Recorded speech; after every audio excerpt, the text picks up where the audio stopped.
Finally I met mister Bhandari. बहुत अच्छा लगा आपसे मिलके। मुझे भी आपसे मिलके बहुत अच्छा लगा। आपको टीवी में देखता था, आज रियलिटी में देख रहे हैं। आप मेरे लिए स्टार हैं, आप रियल नैरेटिव को ग्राउंड पे लेके जा रहे हैं।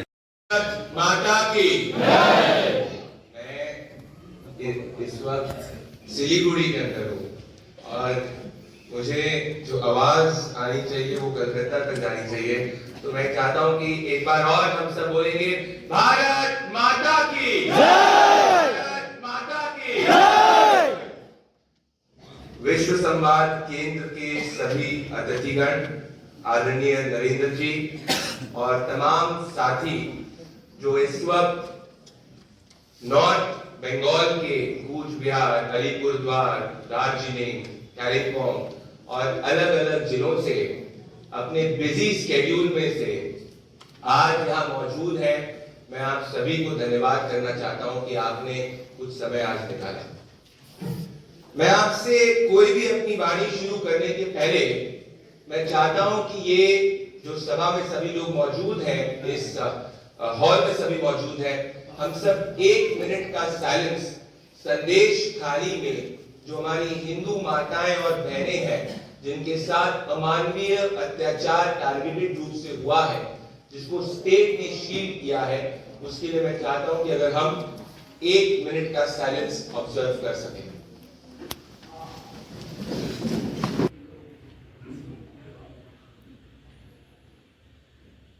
और ये इकलौता ऐसा स्टेट होगा जिसमें मैंने करीबन 5 से 6 महीने जमीन पे बिताया है और लगभग 55% से ज्यादा जिलों में मैं खुद ट्रैवल किया।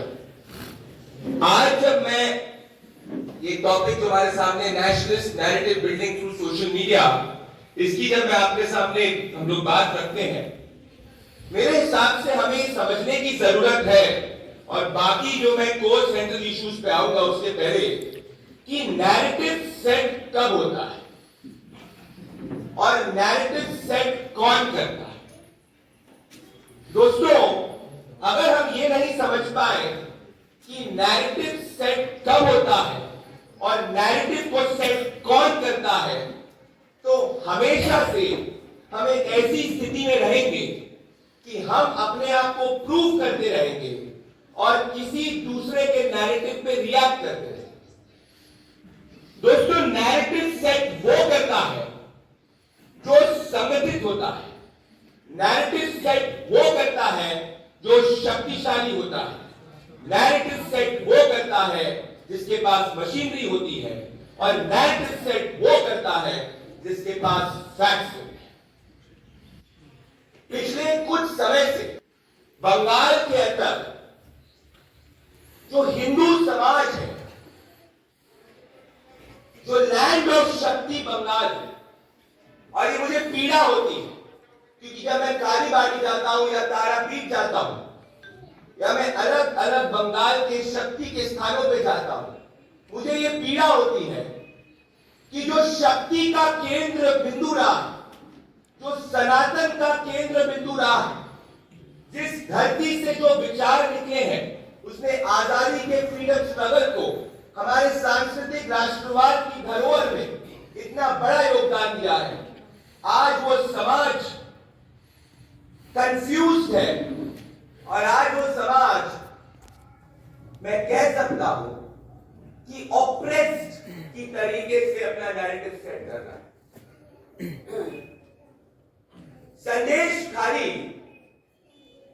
कि अमानवीय टारगेटेड घटना, हिंदू बहनों के ऊपर जो घटना है, वो पहली घटना है जो नेशनल मीडिया के अंदर सामने आई।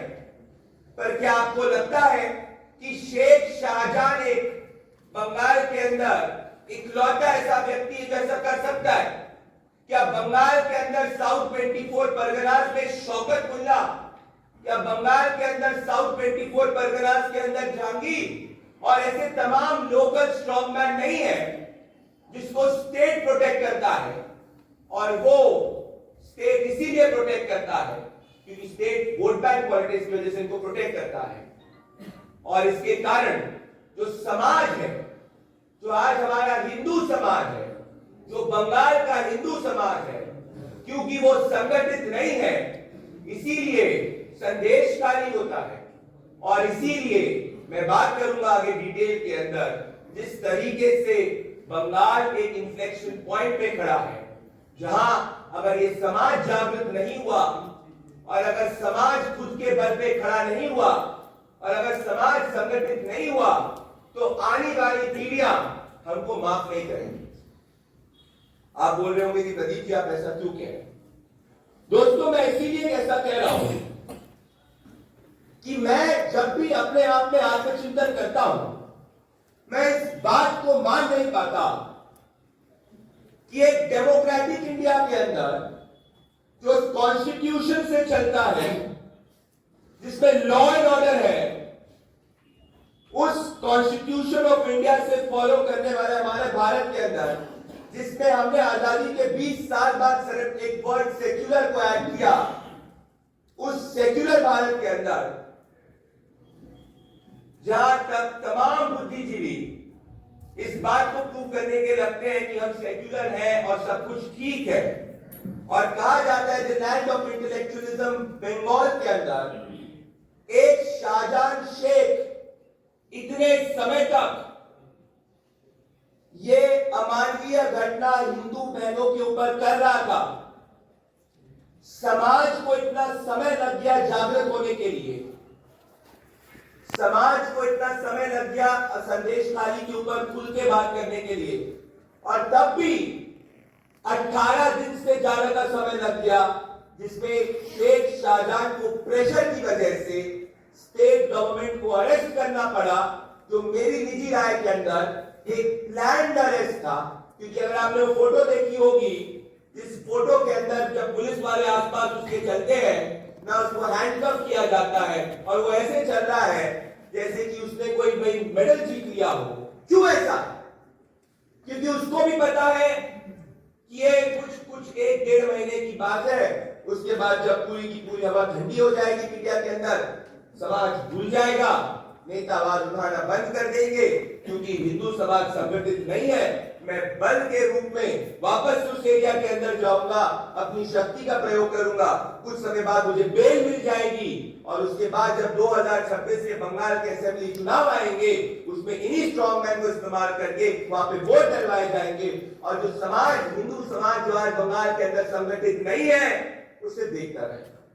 और मैं ये कहना चाहता हूं क्यों, मैं 2019 के पहले, और मैं ये सब बताऊंगा नैरेटिव के संबंध में, और मैं अपने वापस से कोर पॉइंट लाना चाहूंगा, और मेरे पूरे के पूरे वक्तव्य का कोर पॉइंट यही है कि नैरेटिव वो सेट करता है जो संगठित रहता है, नैरेटिव वो सेट करता है जिसमें बल है, शक्ति है, फैक्ट्स है।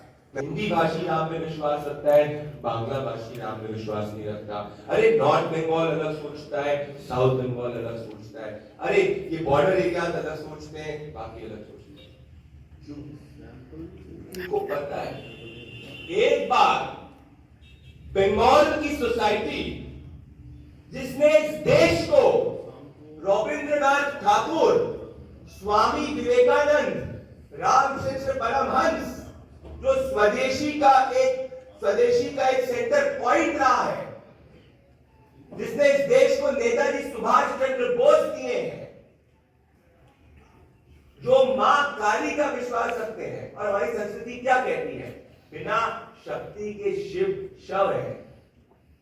हम कितनी बड़ी बात करते हैं, जो लोग विमेन एम्पावरमेंट की बात करते हैं, मैं कहता हूं सनातन की इस पंक्ति को अगर आप समझेंगे तो इससे ज्यादा बड़ा जेंडर न्यूट्रल और जेंडर इक्वल शब्द लाइन नहीं हो सकती। जिस समाज ने पूरे देश को ये थॉट प्रोसेस दिया, अगर वो समाज ये सोच ले कि जो बंगाल में हो रहा है, ये हिंदी भाषी, बांग्ला भाषी सब की बात नहीं है, ये हमारे कोर के ऊपर एक बहुत बड़ा प्रहार है, और अगर हम अभी नहीं जागे, it will be very late. What is that प्रहार? That प्रहार is कि इस पावन भूमि पे डेमोग्राफी इस रैपिड स्तर से बढ़ रही है, चेंज हो रही है, जिसका आप सबको अंदेशा भी नहीं है। और मैं आपको बता रहा हूं कि जो डेमोग्राफी बदल रही है, इसका प्रभाव constitutional values, law and order, संदेश खाली, who we are, इन सब पे प्रभाव धीरे धीरे पड़ रहा है और पड़ेगा। मैं डेटा के आधार पे बात करता हूं, डेटा का आधार मैं आपको 4 जिलों की बात करूं और मैं आपको बताऊंगा कि आने वाले 2061 के अंदर क्या होगा। 4 जिलों की बात, बीरभूम, दिनाजपुर, मालदा, मुर्शिदाबाद, 4 की बात करता हूं, हर जिले की बात करता हूं। आजादी के पहले बीरभूम के अंदर जो माइनॉरिटी पॉपुलेशन थी, जिसको हिसाब से इस पॉइंट पे आने के पहले मैं एक और सवाल आपके पास रखूंगा फिर आऊंगा। Who is a minority?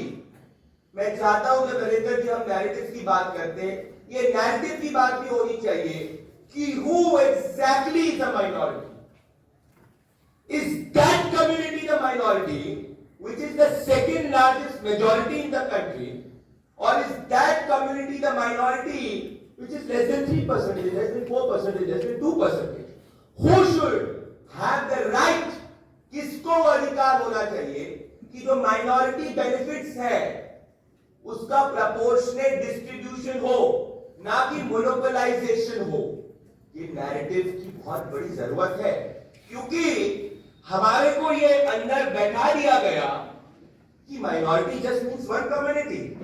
But अगर हम इसको डिटेल में देखेंगे तो माइनॉरिटी में इतनी सारी कम्युनिटीज है जो 5%, 3%, 2% की पॉपुलेशन में नहीं है। Parsis are on the verge of मैं कह रहा हूं कि पॉपुलेशन बहुत कम है। Whereas जो हमारे दिन में और दिमाग में बैठा है कि माइनॉरिटी कौन है, उनकी पॉपुलेशन रैपिडली बढ़ती जा रही। Today they are the second largest majority. I am not saying that this is a fact. This is not something which is communal. ये तथ्य है। तो सवाल ये उठता है कि जब हम नैरेटिव की बात करते हैं माइनॉरिटी कौन है, क्या ये सवाल हमारे मन में नहीं उठना चाहिए कि यार देश में majority Hindu, second largest majority Muslim community, minority कितनी सारी है कि 3% पॉपुलेशन भी नहीं है, कुछ हजार है, कुछ लाख है। क्या माइनॉरिटी बेनिफिट्स की बात होती है, माइनॉरिटी डिबेट की बात होती है, इनके बारे में कौन बात क्यों नहीं करता है? तो एक ही माइनॉरिटी क्यों दिखती है? क्यों? क्योंकि नैरेटिव कौन सेट कर रहा था, कितने समय से सेट कर रहा था और क्यों सेट कर रहा था, ये मैं आपसे बताना चाहता हूं। And why do I say this? Because the core of demographic change और जिस तरीके से इस राज्य के अंदर हो रहा है, that is something which you all should know। क्या होता है ना, कभी जैसे आपने कैंसर देखा होगा ना, कभी आपने कैंसर के बारे में सुना होगा। कैंसर एक तरीके की बीमारी होती है जो जब तक कई लोगों को 4th स्टेज तक भी नहीं पहुंचती तो पता नहीं चलता है कि क्या हो रहा है। आदमी को लगता है कि सब कुछ तो नॉर्मल है, पर जब वो 4th स्टेज पे पहुंचती है और जब डिटेक्ट होती है तब जैसे इट्स नेवर टू लेट। हम डेमोक्रेटिक, सेक्युलर, कॉन्स्टिट्यूशनल, लिबरल तभी बने हुए हैं क्योंकि हम हिंदू मेजॉरिटी। ये फैक्ट। और अगर आप आसपास कहीं भी देखेंगे कि हमारे आसपास के मुल्कों में डेमोग्राफी बदली है, you know what has it happened, where has it gone. और जो वेस्ट से लोग डेमोक्रेसी की बात करते हैं, उन्होंने किस तरीके से अफगानिस्तान को तालिबान के हाथों में छोड़ दिया, because ultimately geopolitics is about self interest of nations. But what happened to the minorities there? क्या हो रहा है माइनॉरिटीज को पाकिस्तान में? क्या हो रहा है कॉन्स्टिट्यूशनल वैल्यूज को पाकिस्तान में? नहीं हो रहा। हम क्यों अभी इस वक्त हैं? क्योंकि हम हिंदू मेजॉरिटी है। It's a hard fact, there is nothing communal about it, it's a static fact. I ask those जो कह रहे हैं कि if I am saying something communal, please prove me wrong with facts. Now I will come to data. जब आप इस point को याद रखेंगे, उस पॉइंट को याद रखते हुए जो मैं आपको बताने वाला हूं, आपको समझ में आएगा कि अगर इसके बारे में आप सचेत नहीं हुए तो आने वाले समय के अंदर नेशनल सिक्योरिटी प्रॉब्लम आएंगी। आने वाले समय के अंदर समाज को दिक्कत आ सकती है। बीरभूम, दिनाजपुर, मालदा, मुर्शिदाबाद। आप फिर बोलेंगे नहीं कि आप तो 4 जिलों की बात करें, बाकी की बात करूंगा। आप रिलैक्स। 1951 के अंदर 26.90% माइनॉरिटी पॉपुलेशन, 2011 में बढ़ के 38%, और अगर ऐसे ही बढ़ता गया तो बाय 2050 जब हम सब इस वक्त वहां पे रहने वाले हैं, which is what, just 3 साल बाद में 2047 will be 50%. With 50%. And I tell you, मेरा problem क्या है? Dinajpur, 30% 1951. 30% 1951. Today it is more than 44%. और ऐसे अगर ऐसे ही चलता गया तो at touch 2050-55 it will touch what? 55%. 55%. Mala 37%, आज 52%, और ऐसे बढ़ता गया 65% क्रॉस होगा. मुर्शिदाबाद 55%, आज की स्थिति में 66%, 55 1951, आज की स्थिति में 66%, and 2050 तक 80%. कुछ भी आगे जहाँ है वहाँ अगर आप rate of population growth of different communities देखेंगे, you will find that the rate of population growth of Hindu community every year 2% कम हो रहा है, from the minority community 2% बढ़ रहा है in the land of temples. अब अगर मैं आपको बात करूं बाकी के सब जिलों की, और मैं बहुत प्राइमरी डेटा के हिसाब से बात करता हूं, अगर मैं सबकी बात करूं तो आप पाएंगे कि कोई भी बंगाल के 80% जिले ऐसे हो जाएंगे बाय 2050 प्लस तक, इसमें अगर यही पॉपुलेशन ग्रोथ होते गया 80% जिले सभी सभी 80%, जहां माइनॉरिटी पॉपुलेशन विल क्रॉस 28%. आज बंगाल में अनऑफिशियली 35%. इसका इशू ये होगा कि एक वीटो सेट हो जाएगा, क्योंकि जब जम्मू कश्मीर के अंदर एक, अगर मैं आपको लेटेस्ट केस ऑफ एग्जांपल लूं, and I am talking all facts, जब पंडित माइनॉरिटी में हुए, जिन्ना ने सबसे पहले प्री इंडिपेंडेंस में जिन्ना ने सबसे पहले बात अगर सेक्युलरिज्म की करी थी, फिर जिन्ना को पता चला कि उसकी पॉलिटिक्स नहीं चल रही है, तो उसने एक सेपरेट नेशन स्टेट की बात करी on the part of religion. उसके बाद पाकिस्तान अलग हुआ. आई रिमेंबर फिर जम्मू कश्मीर के अंदर जहां हिंदू राजा, जिसकी पूरी की पूरी संस्कृति हिंदू, जहां डेमोग्राफी चेंज हुई, 70 साल तक हमको किसका झेलना पड़ा? क्या सुनते रहे? हमारी सिक्योरिटी फोर्सेस की जाने के लिए पत्थरबाजी नॉर्म बनी. वहां की पॉलिटिकल पार्टी पाकिस्तान के साथ में हॉबनॉब करती थी फॉर डोमेस्टिक पॉलिटिक्स. अगर सिर्फ डेवलपमेंट ही होता तो जो पॉलिटिकल पार्टीज एक माइनॉरिटी डोमिनेटेड ब्रांच के अंदर रहती, वो डेवलपमेंट की पराकाष्ठा में पहुंच जाती. वाल्मीकियों को तो राइट नहीं मिला. वाल्मीकियों को आर्टिकल 370 हटने के पहले तक तो स्टेट के अंदर राइट नहीं था. जम्मू कश्मीर का व्यक्ति कोई बाहर से प्रॉपर्टी नहीं ले सकता था. सफाई कर्मचारी का बेटा सफाई कर्मचारी बनता था. ये सब जब हमारा संविधान क्या कहना था? We the people of India believe in Article 14, which is equality. But वो सब तो थ्योरी में था, संविधान को फॉलो कैसे करता था? उनके पास नैरेटिव था, डेमोग्राफी बदली. वो 70 साल तक कॉन्स्टिट्यूशन ऑफ इंडिया को इंप्लीमेंट लेटर एंड स्पिरिट में नहीं किए. Can you imagine? It took a nationalist government after 70 years full majority में आर्टिकल 370 हटाने में 70 साल एक टेम्पररी प्रोविजन को हटाने के लिए.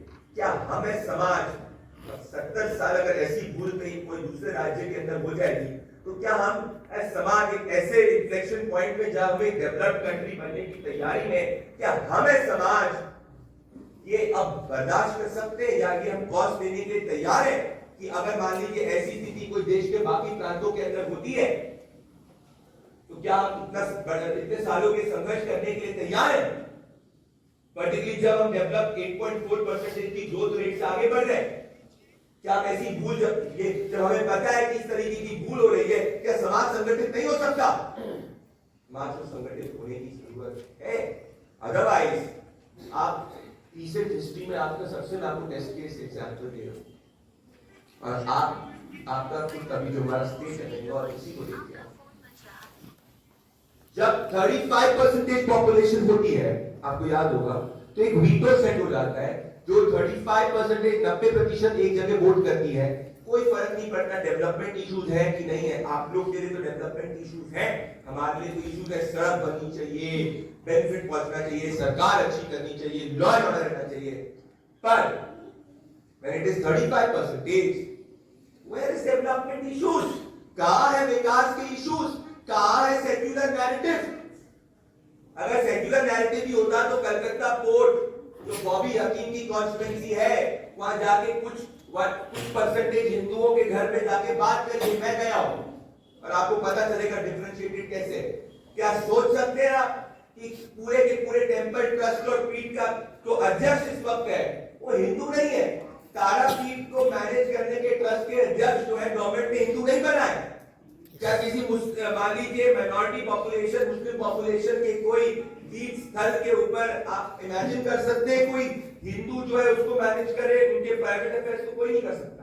क्यों ऐसा हो रहा है? 35% वीटो वोट है, पता है एक तरफ होगा, 70% का समाज सुन रहा है, देख रहा है, हाँ ठीक है ये तो हिंदी भाषी है, हाँ ये तो राजवंशी है, हाँ ये तो गोरखा है, हाँ ये सब अलग इश्यूज हैं, हम सबके हैं, और उधर तो सब एकजुट हो रहे हैं। हम कब सोचेंगे कि ये पॉइंट हमारे निजी हित का नहीं है बंगाल के अंदर? ये पॉइंट समाज के संगठित होके, बंगाल के समाज के संगठित होके बंगाल की अस्मिता को प्रोटेक्ट करने का है। क्योंकि ये अगर प्रोटेक्ट रहेगी तभी जाके नेशनल सिक्योरिटी वाइज हम ये लैंड ऑफ शक्ति जो इस देश डिजर्व करता है, यहां से आइडियाज आते हैं जो देश को दिशा देता है। आपको प्रिसाइजली एग्जैक्ट नंबर बताऊं तो 40,000 से ज्यादा in the year of 2022 women trafficking कहां हुई थी? बंगाल के अंदर हुई थी। 40,000 से ज्यादा हमारी बहनें, हमारी माताएं, हमारी बेटियां, 40,000 से ज्यादा, that is the NCRP data, Bengal के अंदर एक साल के अंदर women trafficking। It is about safety and security। ये हमारे भारतीय हमारी सेफ्टी के बारे में, हमारे समाज की सेफ्टी के बारे में, क्योंकि इन सब पॉकेट्स के अंदर समाज घुट के रह रहा है, क्योंकि उसको पता है कि केस दर्ज जो होगा उसमें कार्रवाई नहीं होगी, क्योंकि अपीसमेंट पॉलिटिक्स है, समाज एकजुट नहीं है, समाज बटा हुआ है। क्वेश्चन आपके सनातन धर्म को के बारे में आप बात कर सकते हैं, अपने कल्चर को आगे ले जाने की बात कर सकते हैं, that will be question, your existence will be question. This is very very important. ये नैरेटिव है, ये नैरेटिव के इन्फ्लेक्शन पॉइंट पे, और ये देश का कोई और प्रांत, कोई और राज्य इस इन्फ्लेक्शन पॉइंट पे जिस हिसाब से बंगाल खड़ा है, इट इज इंपेरेटिव, ये अनिवार्य है कि बंगाल के अंदर राष्ट्रीय विचार और राष्ट्रीय विचार में विश्वास रखने वाले इसकी दिशा तय करें, ना कि रीजनलिज्म और नेशनलिज्म पे डिफरेंट क्रिएट करें। फैक्चुअल जाता हूं, क्योंकि फैक्ट्स हमारे पक्ष में, हमारे अगेंस्ट कोई भी फैक्ट इस वक्त नहीं है। So when we set the narrative, I believe, और ये मेरा विश्वास है कि हमें इमोशनल कम, फैक्चुअल ज्यादा होना है, हमें स्ट्रैटेजिक ज्यादा, टैक्टिकल कम होना है। व्हेन आई से strategic, what I refer is कि हमें पता होना चाहिए कि हमारा लार्जर गोल क्या है, हमें वो अचीव करना है। हमें प्रेजेंट टैक्टिकल तात्कालिक फायदा, इसका फायदा उसके फायदे से छोड़ के बोलता है ये, क्योंकि ये सब क्या बात है, आप सोचिए, मैं किसी दूसरे राज्य में बैठूंगा, कहीं और बोलूंगा, I will not speak that, but I am telling you here, मैं यहां बोल रहा हूं। एकाएक की होचे बंगाल में क्या हो रहा है? मालदा में जाइए आपको अलग लगेगा, कलकत्ता में जाइए आपको अलग लगेगा, पुरुलिया में आप जाके देखिएगा आपको सेफ्टी सिक्योरिटी होगी, और आपको लग रहा है संदेश का जस्ट बना आइसोलेटेड इंसिडेंट, वी प्लीज अगर आप ट्रैवल करेंगे साउथ 24 परगनास के अंदर, मैं ऊपर आप सब लोग मुझसे ज्यादा जानते हैं, मैं तो नौसिखिया हूं, तो आपको सब पता चल जाएगा क्या है क्या नहीं है। आप इतने सारे एक्सपीरियंस के ऊपर इतने गणमान्य व्यक्ति बने हुए ये सड़कों पर आज कलकत्ता की सड़कों के ऊपर इस तरीके से क्या चीजें होती हैं, क्या जब स्टेट का अगर काम होता है कि वो रिलीजन से दूर रहे, क्या वो इक्वली हर रिलीजन को फॉलो किया जाता है? That is not the case at all. आज हमारी शक्ति पीठों जो बंगाल के अंदर है उनका डेवलपमेंट की क्या स्थिति है ये आप देखेंगे, और ये कैसे हो रहा है मैं आपको बता रहा हूं किस तरीके से स्ट्रेटेजिक हो रहा है। दूसरी साइड स्ट्रेटेजिक है, पर स्ट्रेटेजिक है ही नहीं। ओबीसी बेनिफिट्स के अंदर जो भर्तियां अभी स्टेट गवर्नमेंट कर रही है, अगर आप इसके डेटा को उठा के देखेंगे, you will find and this is facts again कि माइनॉरिटी कम्युनिटी से स्ट्रेटेजिक भर्तियों में स्टेट गवर्नमेंट इज एनकरेजिंग। 2016 की रिपोर्ट उठा के देखेंगे, जब एक रिपोर्ट आई थी एक न्यूज़पेपर के अंदर कि Bengal dominates the maximum in the recruitment of minority population in state government institutions. TMC and left में क्रेडिट देना शुरू हुआ। Today is further going open. ये है कि 172 जो ओबीसी लिस्ट आती है, ओबीसी लिस्ट के अंदर 102 से ज्यादा belong to the Muslims. I have no problem with the community or anybody. I am telling you, please follow equality. आप देख रहे हैं ना स्ट्रैटेजी कैसे हो रहे हैं। अगर स्ट्रैटेजी देखिए, उनको पता है कि समाज जो इन्फ्लेक्शन पॉइंट में है, उनको पता है कि समाज जो है वो खड़ा हो सकता है, उनको पता है कि क्या करो, मशीनरी को इस तरीके से कैप्चर करो कि वो पब्लिक सेंटिमेंट को भी आप चेंज में कन्वर्ट नहीं कर पाओ। मिलकर ये निर्धारित करना कि अब आने वाले 20 साल में हमारी सोसाइटी को, जब आपके बच्चे बड़े हो जाएंगे और जब यूथ मिडिल एज हो जाएंगे, मिडिल एज एल्डरली हो जाएंगे, आप क्या देखना चाहते हैं? क्या ये बंगाल के अंदर सोसाइटी देखना चाहते हैं जिसमें आप भय और खुद के अस्तित्व की लड़ाई में जूझे, या बंगाल के अंदर ये सोसाइटी देखना चाहते हैं जहां सनातन प्रॉस्पर करे? ये सवाल का जवाब और ये दिशा निर्धारित करना कोई दिल्ली से आया हुआ व्यक्ति या कहीं और से आया हुआ व्यक्ति नहीं कर सकता। ये समाज को आपको खुद निर्धारित करना है। जैसे अगर आपने पॉलिटिक्स के अंदर बल, आतंक, बूथ रिगिंग, मारपीट, पॉलिटिकल किलिंग्स को भी एक्सेप्ट कर दिया, इस समाज का चेंज आया। अब समाज को ही निर्धारित करना है। इसके लिए आप किसी और को ब्लेम नहीं कर सकते। शक्ति आपके अंदर ही है, क्योंकि सनातन यही कहता है कि शक्ति आपके अंदर ही है।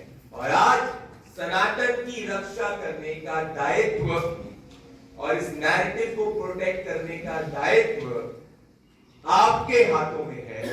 और आज मैं चाहता हूं कि आप इस सभागृह से आज एक निश्चय करें कि आपसे किसी से भी आपका कोई भी निजी दुश्मनी हो, कोई निजी हित हो, पर जब समाज के नैरेटिव सेट करने की बात आए और जब लार्जर नैरेटिव सेट करने की बात आए, आने वाले कुछ सालों में, क्योंकि ये इन्फ्लेक्शन पॉइंट में है, आप उसको पीछे बचाइए, क्योंकि आपको आज अपने स्व, अपने सनातन की रक्षा करनी है। कि बंगाल जब तक में सनातन का पुनरुत्थान नहीं होगा, तब तक वो सनातन की जो मिशन है वो पूर्ण नहीं होगी। और जो हम डेवलप्ड सिविलाइजेशनल सोसाइटी जो बनने की तरफ में, वो तभी हम नहीं पाएंगे। मैं इसी के साथ में अपनी वाणी को विराम देता हूँ और कहता हूँ, be proud of what you are. Bengali culture is not different from Sanatan culture. All of us are one. That is Sanatan. आप, मैं और हम सब यही याद रखना है।